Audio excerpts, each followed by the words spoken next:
To Sivan concepts. నేను మీ శివన్. ఆంధ్రప్రదేశ్ చరిత్ర and సంస్కృతిలో భాగంగా మనం క్లాస్ని డిస్కస్ చేసుకుంటూ ఉన్నాము.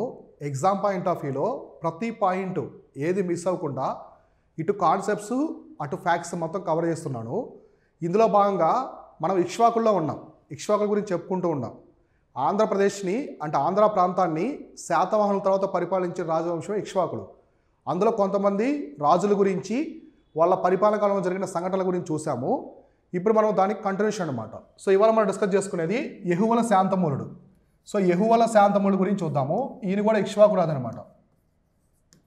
యెహువల శాంతమూలుడు. సో యెహువల శాంతమూలుడు 265 నుంచి 290 CE వరకు ఉన్నాడు అనమాట. ఈయన ఆంధ్ర ప్రాంతాన్ని ఇక్ష్వాకు చక్రవర్తిగా పరిపాలించాడు. ఈయన కాలంలో జరిగిన ప్రధానమైన సంఘటనలు మనం చూస్తే ఈయన వీరపురుషోత్తుడి యొక్క కుమారుడు. వీరపురుషోత్తుడి కుమారుడు అంటే బట్టి మహాదేవి. అంటే ఇలా తండ్రి వచ్చేసి ఎవరంటే వీరపురుషోత్తుడు.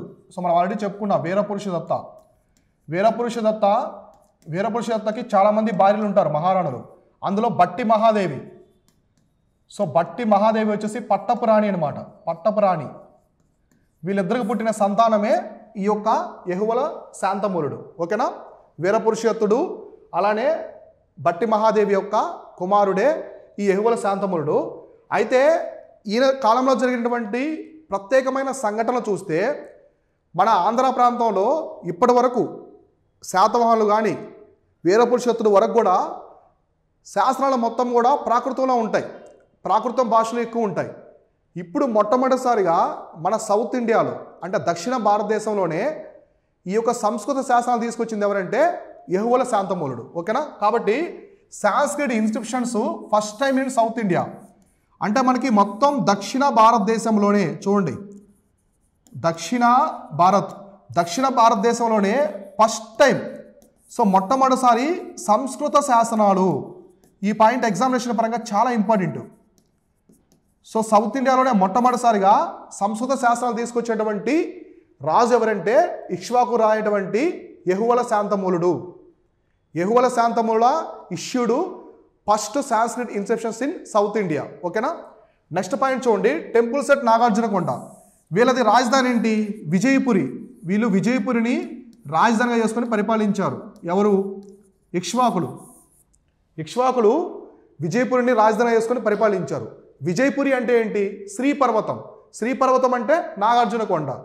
ఇప్పుడున్నటువంటి నాగార్జునకొండే అప్పట్లో విజయపురిగా పిలిచేవాళ్ళు, శ్రీపర్వతంగా. ఈ నాగార్జునకొండలో కొన్ని దేవాలయాలు నిర్మించారు ఇక్ష్వాకుల కాలంలో. ఇంకొక పాయింట్ ఏంటంటే దేవాలయాలు నిర్మించింది కూడా. సో మనకి ఆంధ్ర ప్రాంతంలో దేవాలయాలు నిర్మించిన మొట్టమొదటి రాజవంశం కూడా ఇక్ష్వాకులే. శాతవాహనుల కాలంలో దేవాలయాలు లేవు. దేవాలయాలు నిర్మించింది వీళ్ళే అనమాట. ఎస్పెషల్లీ వీళ్ళు నాగార్జునకొండ ప్రాంతంలో దేవాలయాలు నిర్మించారు. ఇప్పటికీ మీరు నాగార్జునకొండ వెళ్తే మనకి కొన్ని దేవాలయాలు ఎటువంటి పుష్పభద్ర ఆలయము ఇలాంటివి కనిపిస్తాయి. ఇవి అప్పట్లో నిర్మించారు వీళ్ళు నిర్మించారు. అంటే ఆల్మోస్ట్ 1800 సంవత్సరాల క్రితమే వీళ్ళు దేవాలయాలు అయితే నిర్మించారనమాట. ఆ దేవాలయాలు ఏంటంటే ఒకటి పుష్పభద్ర నారాయణ స్వామి ఆలయం. ఈ పుష్పభద్ర నారాయణ చూడండి, పుష్పభద్ర నారాయణ స్వామి ఆలయం. ఈ ఆలయాన్ని వీళ్ళ తండ్రి వీరపురుషోత్తుడు మొదలుపెట్టాడు. కానీ పూర్తి చేసింది మాత్రం యెహువల శాంతమూలుడు. ఏది? పుష్పభద్ర నారాయణ స్వామి ఆలయాన్ని. నెక్స్ట్ వచ్చేసి కార్తికేయ ఆలయం. వీళ్ళు శివుడితో పాటు కార్తికేయుని కూడా పూజించారు, శివుడి యొక్క కుమారుణ్ణి. నెక్స్ట్ వచ్చేసి నందికేశ్వర.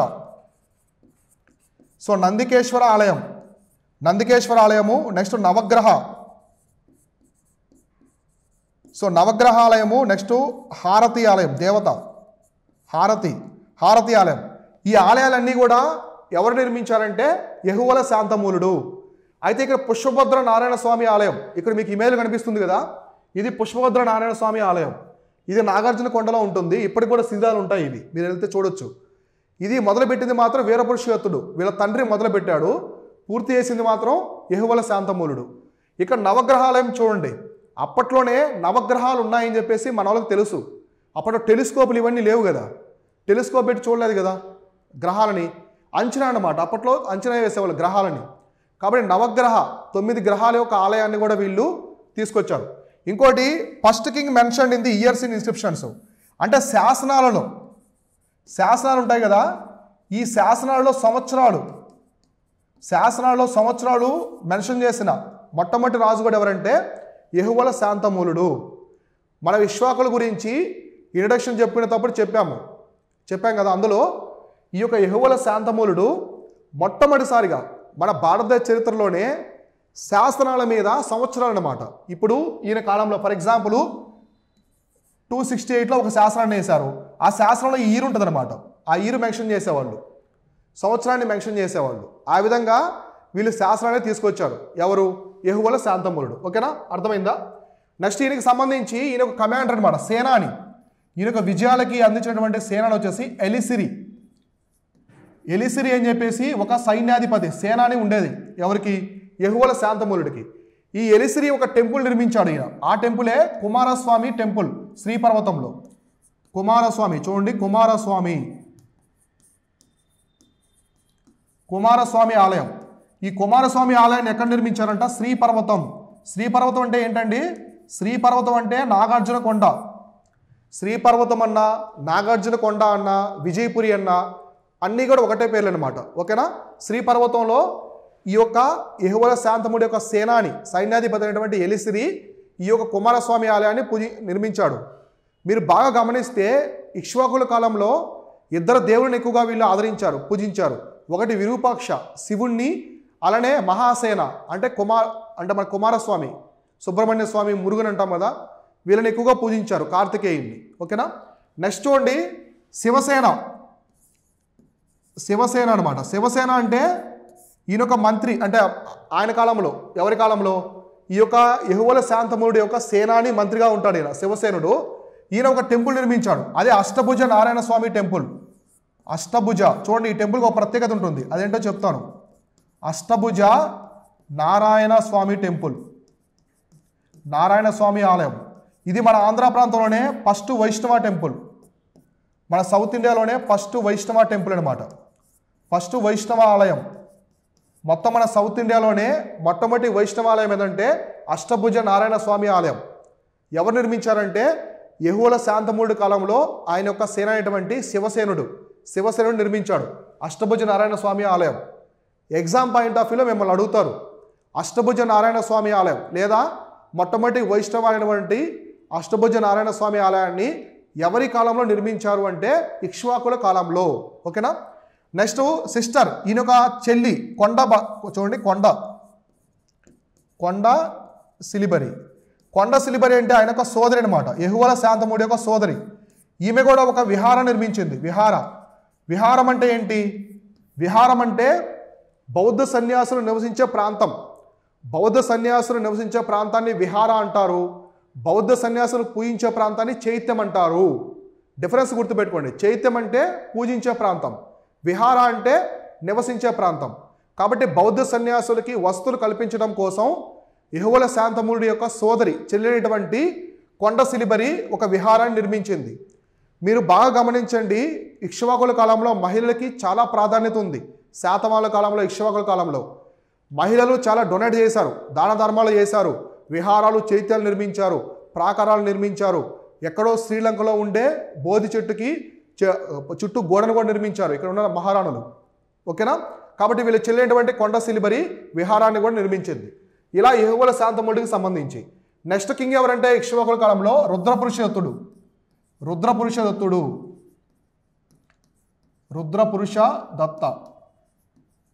సో రుద్రపురుషదత్తుడు వచ్చేసి ఈ యొక్క ఇక్ష్వాకుల కాలంలో, ఇక్ష్వాకు సామ్రాజ్యంలో చివరి రాజు అనమాట, last ruler of the dynasty, అంటే చివరి పాలకుడు. ఇక్ష్వాకు వంశంలో చివరి పాలకుడు ఎవరంటే రుద్రపురుషదత్తుడు. దేని ప్రకారం అంటే మంచికల్లు శాసనం. అయితే ఈయన చివరి చక్రవర్తి అని చెప్పేసి ఏం చెప్తుందంటే మంచికల్లు శాసనం. ఈ మంచికల్లు శాసనం ప్రకారము ఈ రుద్రపురుషదత్తుడు ఇక్ష్వాకు సామ్రాజ్యంలో చివరి రాజు అని చెప్పేసి, చివరి పాలకుడు అని మనకు తెలుస్తుంది. తర్వాత mention in the inscription of the Nagarjuna కొండ అంటే గురిజాల. ఈయన గురించి ఇంకా నాగార్జున కొండలో ఒక శాసనం ఉంది. సో నాగార్జున కొండలో ఉన్నటువంటి శాసనము, అలానే గురజాల ప్రాంతం. సో గురజాల మనకి పల్నాడు రీజన్లో ఉండే గురజాల, ఈ రెండు శాసనాలు, ఈ రెండు ప్రాంతాల్లో ఉండే శాసనాలు ఈయన గురించి ప్రస్తావించబడ్డాయి అన్నమాట, ఆయన గురించి పేర్కొన్నాయి. తర్వాత shadow pillars to the tombs అనమాట, అంటే సమాధులకి ఛాయా స్తంభాలు అంటారు. ఛాయ అంటే ఏంటి? ఛాయ అంటే నీడ. ఛాయా స్తంభాలు నిర్మించారు దేనికి? సమాధులకి. అంటే వీళ్ళ పూర్వీకులు ఉంటారు కదా, వీళ్ళ పూర్వీకుల చుట్టూ ఛాయా స్తంభాలు. అంటే మనకి సమాధి ఉంది, ఇలా సమాధి ఉందనుకోండి, ఇలా ఉంటే ఛాయా స్తంభాలు ఉంటాయి, అంటే నీడలా ఉంటాయన్నమాట అవి. అంటే ఈ సమాధి పైన నీడ పడుతుంది. సో నీడ పడుతుంది, ఇలా 4 వైపులా ఉంటాయన్నమాట, 4 వైపులా ఉంటాయి. ఇటువంటి ఛాయా స్తంభాన్ని తీసుకొచ్చింది కూడా ఎవరంటే ఈ యొక్క రుద్రపురుషోత్తుడు. అడుగుతారు ఎగ్జామ్ పాయింట్ ఆఫ్ వ్యూలో, సమాధులకి ఛాయాస్తంభాలు నిర్మించినటువంటి ఇక్ష్వాకు రాజు లేదా రాజు ఎవరంటే రుద్రపురుషోత్తుడు. నెక్స్ట్ చూడండి, defeated by the Pallava king Simhavarman. అయితే ఇక్ష్వాకులు పరిపాలించే క్రమంలో పల్లవులు కూడా ఉన్నారు.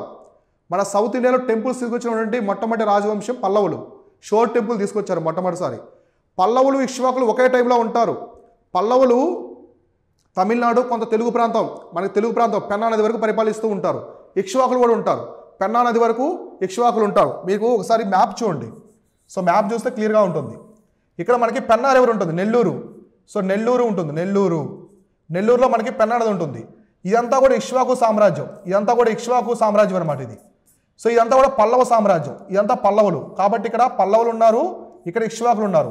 వీళ్ళకి మధ్య వైరం నడిచేది, ఎక్కువ యుద్ధాలు అనేవి జరుగుతూ ఉండేది. ఈ క్రమంలో రుద్రపురుషోత్తుడి కాలంలో సామ్రాజ్యం అనేది కొంత వీక్గా ఉంటుంది, బలహీనంగా ఉంటుంది. దాన్ని అదునుగా తీసుకొని పల్లవరాజు అయినటువంటి సింహవర్మ, ఎవరంటే సింహవర్మ, ఈ సింహవర్మ దాడి చేసి ఇతన్ని ఓడించాడు. ఎవరిని? రుద్రపురుషోత్తుడిని ఓడించడమే కాకుండా ఇక్ష్వాకు సామ్రాజ్యాన్ని అంతం చేశాడు. ఇక్ష్వాకు సామ్రాజ్యాన్ని అంతం చేశాడు. అంటే ఇక్కడ కృష్ణానది వరకు ఆక్రమించుకున్నారు పల్లవులు. అంటే ఇక్ష్వాకు సామ్రాజ్యం ఇక అంతమైపోయి చిన్న చిన్న రాజ్యాలు వచ్చాయి తర్వాత. ఇక ఇక్ష్వాకు అంత పెద్ద రాజ్యం రాలేదు ఆంధ్రాలో. విష్ణుకుండినీలు, ఇంకా మనకి బృహత్ప్రాయులు, ఆనంద గోత్రికులు, ఇలా చిన్న చిన్న రాజ్యాలు వచ్చాయన్నమాట. అర్థమైందా? కాబట్టి ఇక్ష్వాకుల్ని ఓడించింది ఎవరంటే చివరగా పల్లవులు అనమాట. పల్లవరాజు అయినటువంటి సింహవర్మను రుద్రపురుషోత్తుడిని ఓడించి ఈ యొక్క ఇక్ష్వాకు సామ్రాజ్యాన్ని అంతం చేశాడు. అర్థమైంది కదా ఇంతవరకు? సో దీంతో రుద్రపురుషోత్తుడు చివరి రాజు అనమాట. చివరి రాజు ఎందులో? ఇక్ష్వాకు సామ్రాజ్యంలో. ఓకేనా? ఇప్పుడు మనం ఇక్ష్వాకు సామ్రాజ్యానికి సంబంధించి అడ్మినిస్ట్రేషన్, పరిపాలన ఎలా ఉండేది, ఇక్ష్వాకు సామ్రాజ్యంలో పరిపాలన ఎలా ఉండేదో చూద్దాం. సో పరిపాలన, అడ్మినిస్ట్రేషన్,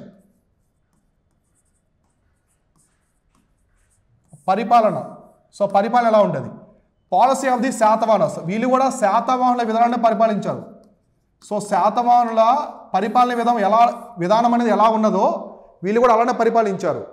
శాతవాహనులు మౌర్యుల యొక్క సామంతులు, కాబట్టి మౌర్యుల యొక్క పరిపాలన విధానాన్ని వీళ్ళు పాటించారు. ఇప్పుడు శాతవాహనుల యొక్క విధానాలనే ఈ యొక్క ఇక్ష్వాకులు కూడా పాటించారు, తర్వాత వచ్చారు కాబట్టి. వీళ్ళ కాలంలో ధర్మశాస్త్రాన్ని ఫాలో అయ్యేవాళ్ళు. ధర్మశాస్త్రం అని చెప్పేసి ఒక బుక్ ఉంటుంది, ధర్మశాస్త్రం. ఈ ధర్మశాస్త్రం ఉన్నటువంటి వాటి ద్వారానే పరిపాలన చేశారు. ఎవరికి ఎటువంటి శిక్షలు వేయాలి, ఇప్పుడు రాజద్రోహం చేసిన వాళ్ళకి మరణశిక్ష విధించాలా, ఎటువంటి శిక్షలు వేయాలి. మీకు బాహుబలి సినిమాలో శివగామి అంటే రమకృష్ణ గారు చేస్తారు క్యారెక్టరు, దాంట్లో మనకి బాహుబలి ప్రభాసు రాజద్రోహం చేశారని చెప్పేసి ఒక గ్రంథాన్ని తెప్పిస్తారు. ఆ గ్రంథంలో చదివి ఆయన రాజ్య బహిష్కరణ చేస్తాడు, అవునా కాదా? అలా అనమాట. అప్పట్లో రాజులు ఒక ధర్మశాస్త్రం ఉండేది. ఇప్పుడు మనం ఇండియన్ పీనల్ కోడ్ అంటాం. మన కోర్టులు కూడా చూడండి, పీనల్ ఐపీసీ వాటి ప్రకారం సెక్షన్స్ ప్రకారం వేస్తారు కదా, కాన్స్టిట్యూషన్ బేస్ చేసుకుని ఉంటుందన్నమాట. ఇట్లా ఓకేనా ధర్మశాస్త్రాన్ని. అయితే ఇక్కడ కింగ్ని ఏమని పిలిచేవాళ్ళంటే సామ్రాట్టు, రాజను, మహారాజా. సో రాజుని ఏమని పిలిచేవాళ్ళంట? సామ్రాట్టు,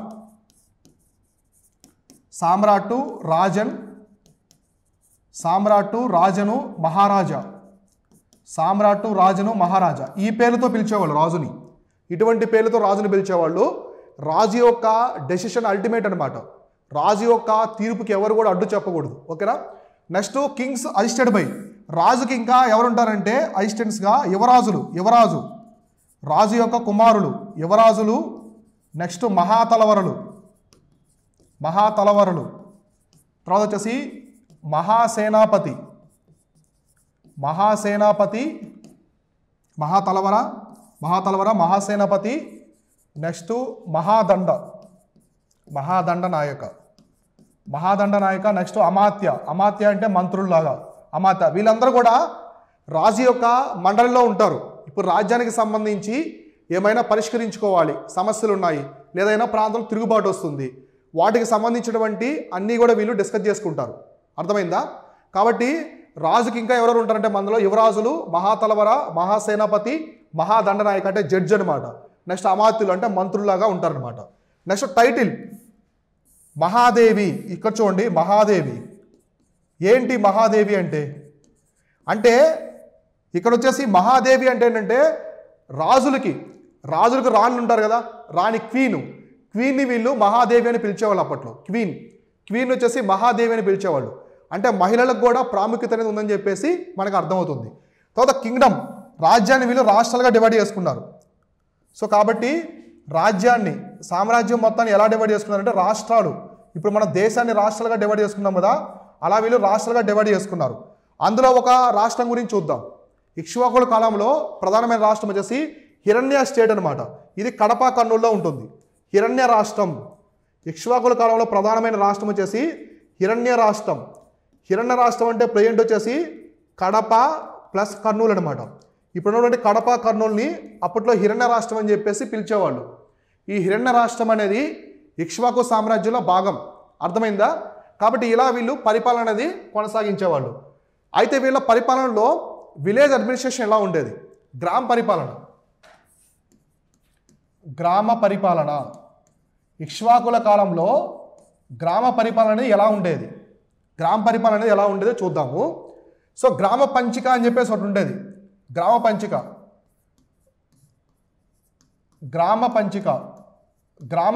అంటే ఇక్కడ 5 విలేజెస్ అనమాట. సో 5 విలేజ్లు, 5 గ్రామాలను కలిపి, సో 5 గ్రామాలను కలిపి గ్రామ పంచిక. పంచ అంటే ఏంటి? 5. పంచిక అంటే 5 కలవడం. అర్థమైందా? పంచపాండవులు అంటాం, 5 మంది పాండవులు అని చెప్పేసి. అర్థమైందా? పంచసూత్రాలు అంటే 5 సూత్రాలు అని ఇట్లా చెప్తాం కదా. అట్లా గ్రామ పంచిక అంటే 5 గ్రామాలను కలిపి ఒక గ్రామ పంచికగా చేసేవాళ్ళు అడ్మినిస్ట్రేషను. సో దానికి హెడ్ ఎవరంటే గ్రామ పంచి. ఈ గ్రామ పంచికి హెడ్ పెద్ద ఎవరంటే గ్రామ పంచి. సో గ్రామ పంచి అనే అతను హెడ్ అనమాట. నెక్స్ట్ ఇక చూడండి మహాగ్రామ అంటే మహాగ్రామ అంటే చాలా విలేజ్ని కలిపి ఒక పెద్ద గ్రూప్గా చేసేవాళ్ళు. దానికి హెడ్ ఎవరంటే మహాగ్రామిక. సో మహాగ్రామిక అనే అతను గ్రూప్ ఆఫ్ విలేజెస్కి హెడ్ అనమాట. సో మహాగ్రామిక అనే అతను మహాగ్రామ అనేదానికి హెడ్ అనమాట. నెక్స్ట్ తలారి. ఇప్పుడు కూడా మనకు ఉంటారు తలారి అని చెప్పేసి. తలారి అంటే ఎవరు? తలారి అంటే గ్రామ సంరక్షకుడు అంటే విలేజ్ పోలీస్ అంటాం కదా, విలేజ్ పోలీస్ అంటాం. ఇవి వారసత్వంగా వస్తాయి గ్రామాల్లో. తలారి ఇప్పటికి కూడా ఉంటారు. తలారి అని చెప్పేసి మనం పిలుస్తూ ఉంటాం ఊర్లలో. అంటే వాళ్ళు వారసత్వంగా ఉన్నారు కదా. గ్రామ సంరక్షకుడు అని అంటే విలేజ్ పోలీస్ అని చెప్పేసి అర్థం అనమాట. నెక్స్ట్ తెలుగు వర్డ్ ఇన్స్క్రిప్షన్స్ తలారి. అప్పట్లో ఉన్నటువంటి ప్రధానమైన తెలుగు వర్డ్ వచ్చేసి తలారి అనమాట. ఈ తలారి అనేది ఒక తెలుగు పదం. వాళ్ళ కాలంలో తెలుగు భాష అనేది ఇంకా ఎవాల్యుయేషన్ అవ్వలేదన్నమాట కంప్లీట్గా. మనకి ఈస్టర్న్ చాళుక్యాస్ కాలంలో తెలుగు భాష నన్నయ్య కాలంలో బాగా అభివృద్ధి చెందింది. అప్పటికి తెలుగు పదాలు ఉన్నాయి, పూర్తిగా లేదు తెలుగు భాష. కాబట్టి ఇక్ష్వాకుల కాలంలో ఉన్నటువంటి తెలుగు పదం, బాగా ప్రాచుర్యం ఉన్నటువంటి తెలుగు పదం ఏంటంటే తలారి అనమాట. నెక్స్ట్ ఎకనమిక్ కండిషన్స్, ఆర్థిక పరిస్థితులు. ఇక్ష్వాకుల కాలంలో ఆర్థిక పరిస్థితులు అనేవి ఎలా ఉన్నాయి? సో ఇక్కడ ఎగ్జామినేషన్కి ఎంతవరకు అవసరమో మీకు అంతవరకే ఇస్తాను. ప్రధానమైనటువంటి ఆదాయం వచ్చేసి ఇక్ష్వాకుల కాలంలో భూమి శిస్తు, ల్యాండ్ రెవెన్యూ. అంటే రాజ్యానికి ప్రధానమైన ఆదాయం వచ్చేసి భూమి శిస్తు అనమాట. నెక్స్ట్ బాగా అని చెప్పేసి 1/6 ట్యాక్స్ అనమాట. బాగా అంటే 1/6 వంతు. 1/6 వంతు అంటే మీకు 6 భాగాలు వస్తే ధాన్యం ఏదైనా సరే అందులో 1 వంతు అనేది రాజుకి ఇవ్వాలన్నమాట. సో రాజ్యం యొక్క ఖజానాకి ఇవ్వాలి. దాన్ని బాగా అని చెప్పేసి పిలిచేవాళ్ళు. ఈ బాగా అనేది కంపల్సరీ ట్యాక్స్ అనమాట. ఇది చాయిస్ కాదు, బలిలాగా వాలంటరీ ట్యాక్స్ కాదు, ఖచ్చితంగా పే చేయాలి. ప్రతి ఒక్కరు కూడా పే చేయాల్సిందే. బలి అనుకోండి, బలి అది వాలంటరీ, మీరు ఇవ్వచ్చు ఇవ్వకపోవచ్చు, కానీ బాగా మాత్రం కంపల్సరీ ట్యాక్స్ పే చేయాలి. హిరణ్య, ఈ ట్యాక్స్ని ఎలా ఫామ్ చేయాలి? హిరణ్య మేయ అని చెప్పేసి 2 వర్డ్స్ ఉండేది. 2 విధాలుగా ఈ యొక్క పన్నుని రాజ్యంలో ఇచ్చేవాళ్ళు. ఫస్ట్ హిరణ్య. సో హిరణ్య ఏంటంటే హిరణ్య అంటే ఎలా పే చేయాలి ట్యాక్స్ అంటే మనీ ఫామ్లో, మేయ అంటే గ్రెయిన్స్ ఫామ్లో, హిరణ్య అంటే నగదు రూపంలో ఇవ్వాలి. సో మీరు నగదు రూపంలో ఇచ్చే పన్నును ఏమంటారంటే హిరణ్య అంటారు. మేయ ఇంకోటి వచ్చేసి మేయా. మేయా అంటే ధాన్య రూపంలో మీరు పండించినటువంటి ధాన్యాలని ధాన్య రూపంలో ఇచ్చే ట్యాక్స్, దీన్ని ఏమంటారంటే మేయా అంటారు. హిరణ్య, మేయా. కాబట్టి హిరణ్య అంటే నగదు రూపంలో పన్ను చెల్లించాలి రాజుకి.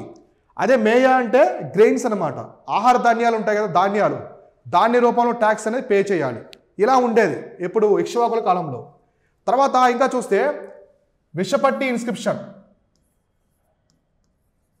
విషపట్టి. సో విషపట్టి శాస్త్రంలో వీళ్ళ యొక్క ఆర్థిక పరిస్థితుల గురించి క్లియర్గా ఉందన్నమాట. ఎవరి గురించి? ఇక్ష్వాకుల కాలం గురించి. ఇక్ష్వాకుల కాలంలో ఉన్నటువంటి ఆర్థిక పరిస్థితులు, పన్నులు, వీటి గురించి చాలా క్లియర్గా మెన్షన్ చేశారు విషపట్టి ఇన్స్క్రిప్షన్లో. తర్వాత మనకి హాలికాలు. హాలికులు అంటే ఎవరు? హాలికులు అంటే ఫార్మర్స్ అని చెప్పేసి అర్థం. తెలుగులో ఇప్పుడు కూడా మనం వాళ్ళని పిలుస్తాం రైతులు. హాలికులు అంటే రైతులు అని చెప్పేసి అర్థం. నెక్స్ట్ చూడండి కారుకర. కారుకర అనేది ఒక ట్యాక్స్ అనమాట. కారుకర అనే ట్యాక్స్ వృత్తుల మీద వేసే పన్ను, వృత్తి పన్ను అనమాట.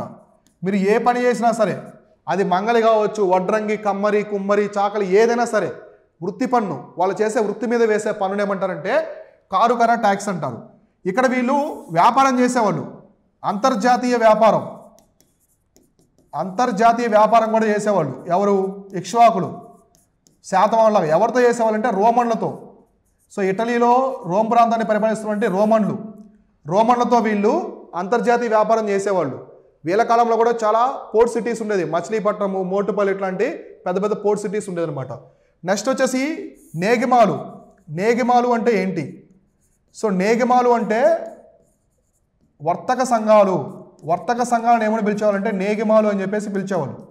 వర్తక సంఘాలు ఉంటాయి, ట్రేడ్ గ్రూప్స్. ఇప్పుడు వ్యాపారం చేయాలి, డిఫరెంట్ గ్రూప్స్ ఉంటాయి. ఒక గ్రూప్ వాళ్ళు ఒక ప్రోడక్ట్ అనేది ఎక్స్పోర్ట్ చేస్తారు, ఇంకో గ్రూప్ ఇంకో ప్రోడక్ట్స్. కొన్ని గ్రూపులు డొమెస్టిక్ ట్రేడ్ చేస్తాయి, అంటే దేశం లోపలే. కొన్ని గ్రూపులు వచ్చేసి నానాదేశీ, పరదేశ్ అట్లాంటివి మనకి అంతర్జాతీయ వ్యాపారం చేస్తాయి అన్నమాట. కాబట్టి అప్పట్లో ట్రేడ్ గ్రూప్స్ని నేగిమాల్ అని చెప్పేసి పిలిచేది. సింబల్ ఆన్ కాయిన్స్ అనమాట. నాణ్యాల మీద ఎటువంటి గుర్తు ఉండేదంటే లైను, కింగ్ నేమ్స్, ఎలిఫెంట్ అంటే సింహం. నాణ్యాల మీద అప్పట్లో సింహం బొమ్మ ఉండేది. రాజు యొక్క పేరు. సో రాజు యొక్క పేరు ఉండేది, లేదా ఏనుగు బొమ్మలు ఉండేది అనమాట ఎక్కువగా. సో ఏనుగు, రాజు పేరు, సింహం, ఈ యొక్క పేర్లు అనేవి నాణ్యాల మీద ఉండేది ఈ యొక్క ఇక్ష్వాకుల కాలంలో నాణ్యాల మీద. Next exports. వీళ్ళు ఎగుమతులు ఏం చేశారంటే సుగంధ ద్రవ్యాలు, స్పైసెస్ అనమాట. స్పైసెస్ అంటే సుగంధ ద్రవ్యాలు. నెక్స్ట్ ఇంకా ఏం చేశారంట? స్పైసెస్, ఐరన్, కోకోనట్, కాటన్, ఇనుము. సో ఇనుము మనం ఎక్కువ ఉంటాయి కదా, ఇనుము. నెక్స్ట్ వచ్చేసి కోకోనట్ అంటే కొబ్బరి. మనకి కొబ్బరి ఎక్కువ ఉంటుంది గోదావరి జిల్లాల్లో, కొబ్బరి. నెక్స్ట్ పత్తి అంటే కాటను.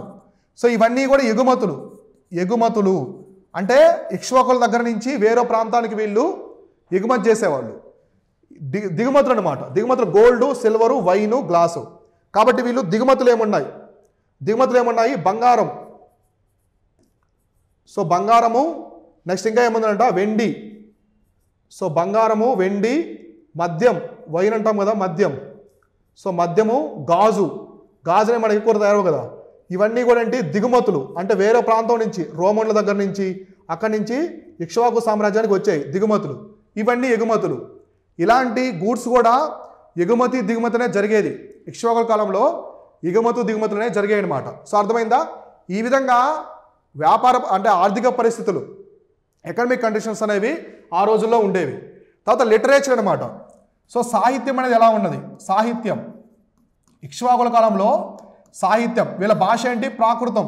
అప్పుడు కూడా ప్రాకృతం ఉండేది. అయినప్పటికీ సంస్కృతాన్ని కూడా ప్రోత్సహించారు.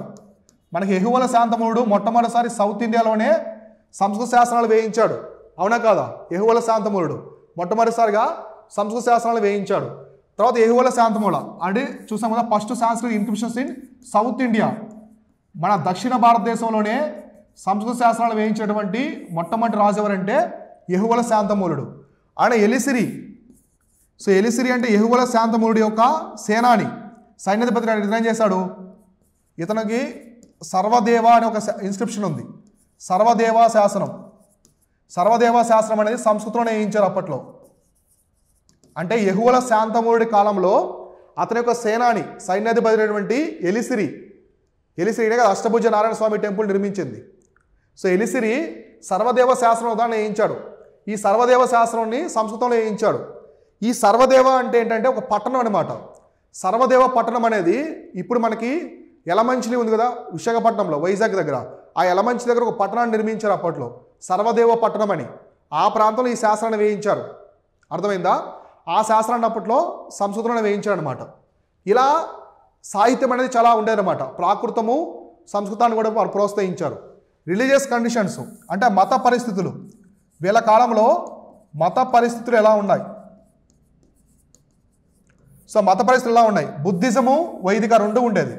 అంటే వీళ్ళు వైదిక మతం, హిందూ మతాన్ని ప్రోత్సహించారు, అలానే బౌద్ధాన్ని కూడా. సో బౌద్ధ మతాన్ని కూడా ప్రోత్సహించారు, అవునా కాదా? వీరపురుషోత్తముడు ఏది బౌద్ధ మతాన్ని ప్రోత్సహించినటువంటి, అందులో బౌద్ధ మతాన్ని అనుసరించిన ఒకే ఒక ఇక్ష్వాకు రాజు ఎవరంటే వీరపురుషోత్తముడు.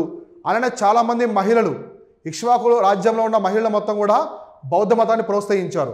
తర్వాత సతీ సహగమనం కూడా ఉండేదన్నమాట ఈ రోజుల్లో.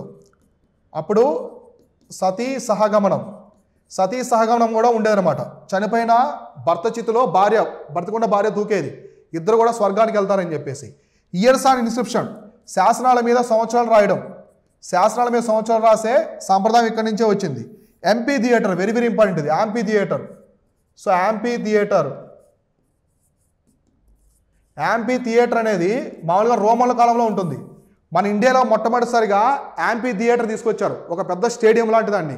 యాంపీ థియేటర్ తీసుకొచ్చినటువంటి రాజవంశం ఇక్ష్వాకులు. శాంతమూలుడు, మొట్టమొదటి రాజు ఉన్నాడు శాంతమూలుడు. ఆయన రోమన్లాగా ఒక పెద్ద స్టేడియం నిర్మించాడు, థియేటర్ని. ఒక పెద్ద అంటే ఓపెన్ థియేటర్ అనమాట ఇది, స్టేడియం. మన గ్లాడియేటర్స్ చూసాం కదా, హాలీవుడ్ సినిమాలు ఇక్కడ చూసాం. రోమన్ల కాలంలో గ్లాడియేటర్స్ అనేవాళ్ళు ఉండేవాళ్ళు. ఒక పెద్ద గ్రౌండ్ ఉండే స్టేడియము, ఆడియన్స్ అందరూ ఉంటారు, రాజులు ప్రజలు అందరూ. అక్కడ గ్లాడియేటర్స్ ఇద్దరి మధ్య పోటీలు, జంతువులు ఆ గ్లాడియేటర్స్ మధ్య. అటువంటి స్టేడియాన్ని అప్పట్లోనే శ్రీ శాంతమూలుడు మొట్టమొదటి ఇక్ష్వాకురా తీసుకొచ్చాడు నాగార్జునకొండలో. కాబట్టి యాంపీ థియేటర్ తీసుకొచ్చినటువంటి మొట్టమొదటి రాజవంశం ఇక్ష్వాకులే అనమాట. ఇవన్నీ కూడా ఆ రోజుల్లో ఉండేది, ఇక్ష్వాకుల కాలంలో ఉండేది. సో అర్థమైందా? తర్వాత వీళ్ళు ఎక్కువగా వీళ్ళు పూజించినటువంటి దేవత హారతి దేవతను పూజించారు. విరూపాక్ష అంటే శివుడు అనమాట. నెక్స్ట్ మహాసేన అంటే కార్తికేయ, సుబ్రహ్మణ్యేశ్వర స్వామి, వీళ్ళని ఎక్కువగా పూజించారు. విష్ణు ఇన్ నరసింహ కార్నేషన్ అంటే విష్ణువు ఉన్నాడు కదా, విష్ణువుని వీళ్ళు ఏ రూపంలో పూజించారు అంటే నరసింహ రూపంలో పూజించేవాళ్ళు. నరసింహుడుగా అంటే నరసింహస్వామి రూపంలో పూజించేవాళ్ళు విష్ణువుని. మనకు విష్ణువు చాలా రూపాలు ఉంటాయి, నరసింహ, పరశురామ, ఇలా చాలా ఉంటాయి, వరాహస్వామి, ఇలా చాలా ఉంటాయన్నమాట, వామనుడు. కానీ వీళ్ళు శ్రీరాముడు, శ్రీకృష్ణుడు ఇలా ఉంటే నరసింహ రూపంలో పూజించేవాళ్ళు. వీళ్ళ కాలంలో వీరగల సాంప్రదాయం ఉండేది. మనం ఆల్రెడీ డిస్కస్ చేసుకున్నాం. వీరగల సాంప్రదాయం అంటే చనిపోయిన సైనికులను పూజించేవాళ్ళు. అమరులైనటువంటి వాళ్ళ కోసం, సామ్రాజ్యం కోసం యుద్ధంలో అమరులైనటువంటి సైనికులను పూజించేవాళ్ళు, సమాధుల దగ్గర పూజలు చేసేవాళ్ళు. దాన్ని వీరగల సాంప్రదాయం అంటాం. నెక్స్ట్ పుష్పభద్ర, అష్టభుజ నారాయణ స్వామి టెంపుల్స్ తీసుకొచ్చారు, మనం ఆల్రెడీ డిస్కస్ చేసుకున్నాం. పుష్పభద్ర, అష్టభుజ నారాయణ స్వామి టెంపుల్స్ని నిర్మించారు. ఇంకా మనకి అమరావతి స్కల్ప్చర్స్, మనకి సతీ సహగమనానికి సంబంధించి అమరావతి శిల్పాల్లో ఉందన్నమాట. అమరావతి వీళ్ళ కాలంలో ఉన్నటువంటి అమరావతి శిల్పాల్లో ఈ సతీ సహగమనం గురించి ఉందన్నమాట. అంటే ఇక్ష్వాకుల కాలంలో సతీ సహగమనం జరిగిందనడానికి ప్రధానమైనటువంటి ఆధారము అమరావతి శిల్పాలు. నెక్స్ట్ మందాత స్కల్ప్చర్ ఇంది జగ్గైపేటలో ఒక మందాత అని ఉంటుంది. సో ఈ మందాత శిల్పం అనమాట. ఇది ఎక్కడుందంటే జగ్గయ్యపేటలో ఉండే మందాత శిల్పం అనేది చాలా పేరు మోసినటువంటి స్కల్ప్చర్ అనమాట. ఇక్ష్వాకుల కాలంలో మందాత శిల్పం అనే పెద్ద శిల్పం ఉంటుంది. అది ఇక్ష్వాకుల కాలంలోనే చాలా ప్రాముఖ్యం పొందినటువంటి శిల్పం అనమాట. ఎక్కడుందంటే జగ్గయ్యపేటలో ఉంటుంది. సో ఇలా నెక్స్ట్ మనకి ఇక్ష్వాకులకు సంబంధించి నాగార్జునకొండలో కొన్ని త్రవ్వకాలు చేశారనమాట. ఆ త్రవ్వకాల్లో బయటపడ్డాయి ఇక్ష్వాకుల వంశానికి సంబంధించి. ఈ నాగార్జునకొండ ఎక్సావకేషన్స్ ఇన్ నాగార్జునకొండ అంటే నాగార్జునకొండలో త్రవ్వకాలు. సో నాగార్జునకొండ త్రవ్వకాలు ఎవరు చేశారంటే 1926లో ఎస్ఆర్ సరస్వతి ఈయన అనమాట మొత్తం బయట తీసింది. ఎస్ఆర్ సరస్వతి అనే ఆయన 1926వ సంవత్సరంలో త్రవ్వకాలు జరిపారు. ఎక్కడ బ్రిటిష్ కాలంలోనే నాగార్జునకొండలో త్రవ్వకాలు జరిపారు. అప్పుడు అన్నీ బయటపడ్డాయి. దేవాలయాలు, స్టేడియాలు, విగ్రహాలు, మొత్తం చైత్యాలు, విహారాలు అన్నీ కూడా మట్టి భూమి లోపల ఉన్నటువంటి అన్నీ కూడా బయటపడ్డాయి అనమాట. అలానే 1927లో లాంగ్ హార్స్ అనే అతను కూడా, బ్రిటిషర్స్ కాలంలో లాంగ్ హార్స్ అనే అతను కూడా ఎప్పుడంట 1927లో ఇతను కూడా త్రవ్వకాలు జరిపాడు. మళ్ళీ 1937లో టి రామచంద్రను, ఆర్ సుబ్రహ్మణ్యం, ఎవరంట టి రామచంద్రను, ఆర్ సుబ్రహ్మణ్యం, వీళ్ళు కూడా చాలా పెద్ద మొత్తంలో త్రవ్వకాలు జరిపారు. ఎప్పుడంట వీళ్ళు 1937. సో వీళ్ళ తర్వాత వీళ్ళంతా కూడా త్రవ్వకాలు జరిపారు. త్రవ్వకాలు జరిపి నాగార్జున కొండలో ఉన్నటువంటి చరిత్రకు సంబంధించి అన్నీ కూడా బయలుపడ్డాయి, అంటే బయటకు వచ్చాయన్నమాట, బయటకు తీసుకొచ్చారు. తర్వాత first island museum in India, అంటే మొదటి ద్వీప మ్యూజియం, మొదటి ద్వీప మ్యూజియం ఎక్కడంటే ఇండియాలోనే, మొత్తం మన దేశంలోనే గుర్తుపెట్టుకోండి. So first island museum in India అనమాట. మొత్తం మన భారత్లోనే మొట్టమొదటి ద్వీప మ్యూజియం. మీరు నాగార్జున కొండకి వెళ్ళండి, మన దేశంలో ఎక్కడా కూడా ఒక ఐలాండ్లో మ్యూజియంలు ఉన్నాయంటే మొట్టమొదటిది నాగార్జున కొండే. మీరు నాగార్జున సాగర్ దగ్గరికి వెళ్ళినప్పుడు లాంచీలో వెళ్తారు, బోట్లో నాగార్జున కొండకి, చాలా చాలా బాగుంటుంది. మీకు ఎప్పుడైనా ఫ్రీ టైం ఉంటే వెళ్ళండి. అక్కడ బౌద్ధ మతానికి సంబంధించినటువంటి అన్ని లొకేషన్ కూడా జాగ్రఫీ పరంగా కూడా చాలా బాగుంటుంది. సో ఖచ్చితంగా విజిట్ చేసిన ఒక ప్లేస్ అనమాట మన ఆంధ్ర ప్రాంతంలో, ఓకేనా. సో కాబట్టి మన ఇండియాలోనే మొట్టమొదటి ద్వీప మ్యూజియం. అయినా sound system on the constructions, అంటే ధ్వని వ్యవస్థ, వీళ్ళు నిర్మించినటువంటి చాలా నిర్మాణాలు ధ్వని వ్యవస్థ ఉంది. ధ్వని వ్యవస్థ అనేది ఉందన్నమాట నిర్మాణాలలో. అంటే మనకి ఇప్పుడు సంగీతాన్ని పలికే పిల్లర్స్ ఉంటాయి, దేవాలయాల్లో పిల్లర్స్ ఉంటాయి కదా, ఈ పిల్లర్స్ ఉంటాయి దేవాలయాల్లో. సో ఈ పిల్లర్స్ ఉంటాయి అన్నమాట దేవాలయాల్లో. ఈ పిల్లర్స్ని మీరు టచ్ చేస్తారనుకోండి, సంగీతం వస్తుందన్నమాట, ఒక డిఫరెంట్ సౌండ్స్ అనేవి వస్తాయి, పిల్లర్స్ ఉంటాయి. సో అటువంటి ధ్వని వ్యవస్థని, సో ఇలాంటి పిల్లర్స్ అనేవి మనం చూస్తుంటాం, దేవాలయాలు ఎక్కువగా ఉంటాయన్నమాట ఇలాంటివి. ఇటువంటి ధ్వని వ్యవస్థ కలిగినటువంటి నిర్మాణాలని అప్పట్లోనే చేపట్టారు. ఇప్పుడు 1800 సంవత్సరాల క్రితం. ఇప్పటికి మనం చూసుకుంటే 1800 సంవత్సరాల క్రితమే ఈ యొక్క ఇక్ష్వాకులు ధ్వని వ్యవస్థని, అంటే ఆ పిల్లర్లను టచ్ చేసామంటే సౌండ్ వస్తుంది, వెరైటీ సౌండ్స్ వస్తాయన్నమాట. అటువంటి నిర్మాణాలని వీళ్ళు చేపట్టారు. ఎవరంటే ఈ యొక్క ఇక్ష్వాకులు అని చెప్పేసి ఈ త్రవ్వకాల్లో బయటపడ్డారు అనమాట. ఇవన్నీ కూడా త్రవ్వకాల్లో బయటపడ్డాయి, ఓకేనా. ఇది ఓవరాల్గా ఇక్ష్వాకులకు సంబంధించింది అనమాట.